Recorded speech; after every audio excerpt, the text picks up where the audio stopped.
চৌধুরী সাহেব, আপনার মেয়েকে আমি খুব ভালোবাসি, আপনি চিনিয়ে নিয়েন না।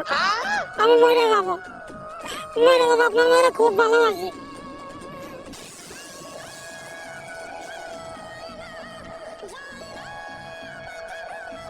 আমার মেয়ের জন্য তুই কি করতে পারিস?